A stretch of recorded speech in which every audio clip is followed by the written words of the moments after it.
Haleluya, haleluya, Yesu nashimwe cyane, ndabaramukije aho muherereye hose ku isi, Imana ibahe umugisha kandi Imana ikomeze kubarinda, nihanganishije abantu bagize ibyago, Imana ibakomeze, kandi Imana ibihanganishe muri byose, abafite abarwayi abo barwayi Imana ibakize mu izina rya Kristo Yesu, abari mu nzu z'imbohe Imana ibakomeze kandi ibacire inzira, ibakure mu nzu y'imbohe mu izina rya Yesu, abarengana Imana ibarengere.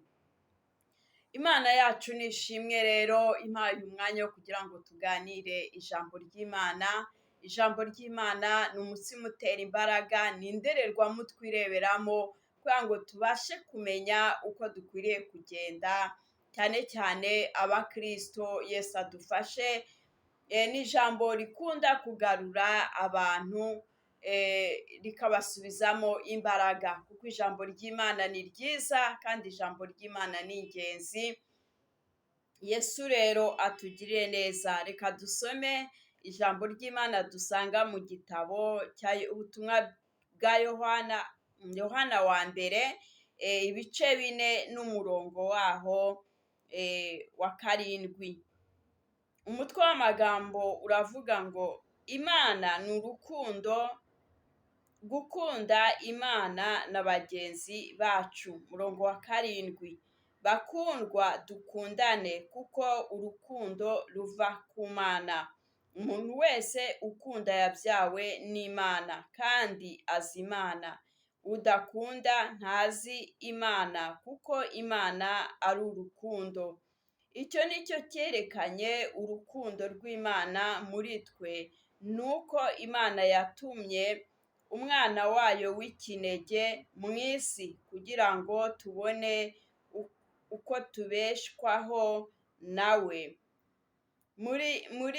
Muri iki nimo urukundo ruri, si twebwe twakunze Imana, ahubwo nuko Imana ariyo yadukunze. Imana ihimbazwe cyane.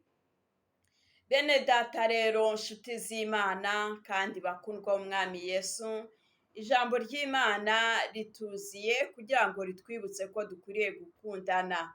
Bene data, mureke turwanye umwuka w'inzangano mu bakristo, umwuka w'inzangano mu miryango, umwuka w'inzangano hirya no hino ku isi. Burya ibyago byose biza kubera yuko habuze umutima w'urukundo. Umuntu yica umuntu kubera nta rukundo amufitiye. Umuntu yanga mwene se kubera nyine wa mutima w'ishyari, wa mutima w'inzangano. Yesu atugirire neza. Umuntu akakureba akabona iterambere ryawe rirakomeza kujya imbere, ugasanga ntanejejwe n'iterambere ryawe. Umuntu akakureba niba usa neza, wambara neza, ugasanga niba utaha mu nzu nziza, ugasanga umuntu ntibimunejeje. Imana itugirire neza.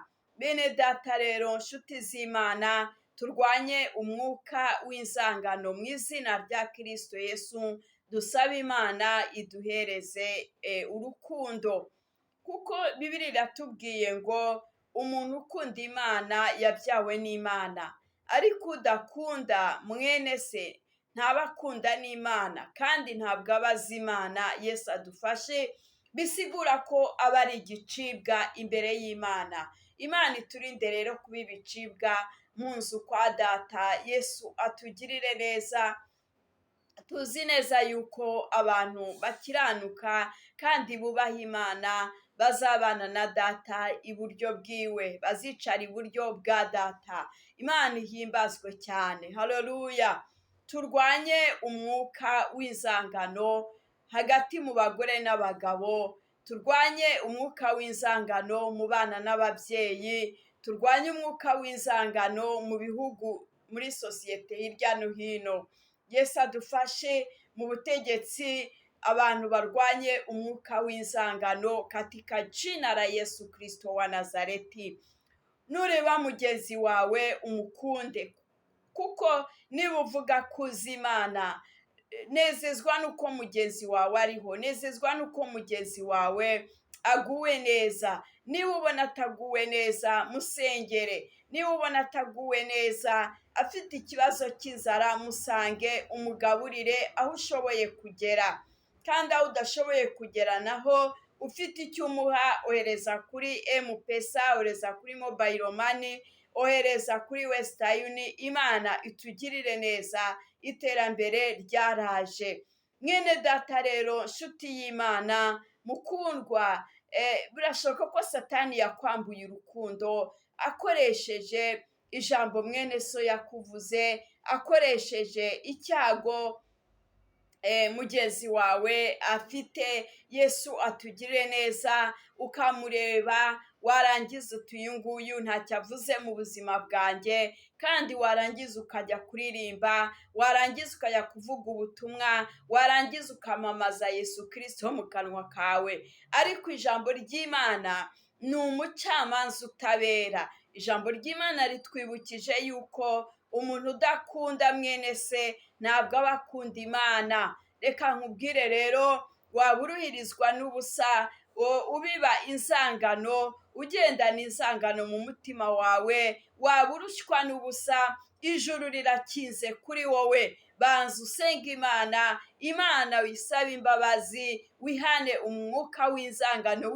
wihane kwangana, wihane amoko muri wowe yayagwiriye mu mutima wawe, yubatse inzu y'umutamenwa mu mutima wawe. Imana idufashe, wihana amacakubiri ugendana. Yesu atugirire neza, kandi Yesu adufashe. Bibiliya yatubwiye neza ngo umuntu udakunda mwene se nta nubwo abaza Imana. Imana tuyibonera muri bagenzi bacu, Imana tuyibonera mu bagabo bacu, tuyibonera mu bana bacu, tuyibonera mu bagore bacu. Yesu adufashe. Imana tuyibonera muri sosiyete. Imana itugirire neza, kandi Yesu adufashe. Ni bamwe wanga mwene so ukamurenganya bitewe n'ukuntu yaremwe, cyangwa se ukamwanga kubera ari mu ngorane runaka, reka nkubwire ngo uraruhira ubusa. Mwa bakristo mwe, muve mu nzangano zo kugambanirana, mwihane, musabe Imana urukundo, kuko iryo toteza murimo nta kintu rizabagezaho. Ijuru rirafunze imbere yanyu. Nta muntu wangana uzajya mu ijuru, nta mwicanyi uzajya mu ijuru. Reka nkubwire ngo uburyo bwo kwica ni bwinshi. Ushaka kureba umuntu ukifuza neza, ukabona yuko wabuze ahantu umutereka, wabuze ahantu umushyira, ukumva yuko yapfa. Reka nkubwire ngo uraruhira ubusa, nshuti y'Imana. Imana itugirire neza. Abakristo rero bamwe twirwa tugendana Bibiliya, bamwe birirwa mu masengero, bamwe birirwa bagenda, muzi kwangana mu cyayenge, mwangana rwihishwa. Ariko reka mbabwire, mu izina rya Yesu Kristo, musabe Imana ibagarure urukundo. Mu izina rya Kristo Yesu, musabe Imana ibuzuze umwuka w'ubwenge, wuzuye urukundo, kuko udakunda mwene se yanga n'Imana, kuko Imana tuyibonera mu ishusho y'umuntu. Imana itugirire neza, kandi Yesu adufashe. Iterambere riri gutuma abantu bangana. Imana itugirire neza, kandi Yesu adufashe. Ukabona umuntu arimo aratera imbere, wowe ukifuza ko asubira inyuma. Yesu atuganze. Reka nkubwire ngo ugarukire bugufi, kuko Imana yatweretse urukundo rwayo, itanga umwana wayo w'ikinege, yemera kumena amaraso ye kugira ngo tubashe gucungurwa. Wowe nta maraso Imana igusaba kumena, uranga umuntu kubw'ubusa, kuko nta kiguzi Imana igusaba, ni uguca bugufi gusa, ukumva ko mugenzi wawe yaremwe n'Imana. Imana itugirire neza. Birashoboka ko ukerebutse cyane kumuruta, ariko mwese mwaremwe n'Imana, kandi amahirwe ntabwo azira rimwe. wihora mugenzi wawe rero yuko ateye imbere, cyangwa se wihora mugenzi wawe yuko ubona adatera imbere. Menya neza ko byose ari Imana ibitanga. Yesu adufashe kandi Yesu atugire neza. Niryo jambo nari mpawe, musabe Imana ibakure mu umwuka w'inzangano, mwige gukunda, kuko ukunda mugenzi we agakunda amahoro, uwo nguwo abakunda Imana. Umwami Yesu atugire neza kandi Yesu abafashe. Dusaba Imana iduhereze urukundo mu izina rya Yesu. Aho urusaba Imana iguhereza urukundo kubw'ineza yayo, yiteguye kukugira neza. Imana yacu rero ihabwa icyubahiro. Murakoze cyane kubwo kumva ijambo ry'Imana, murakoze cyane kubwo guca bugufi kubw'ineza y'Imana, kugira ngo Imana ibakomeze. Yesu rero abagirire neza. Shalom.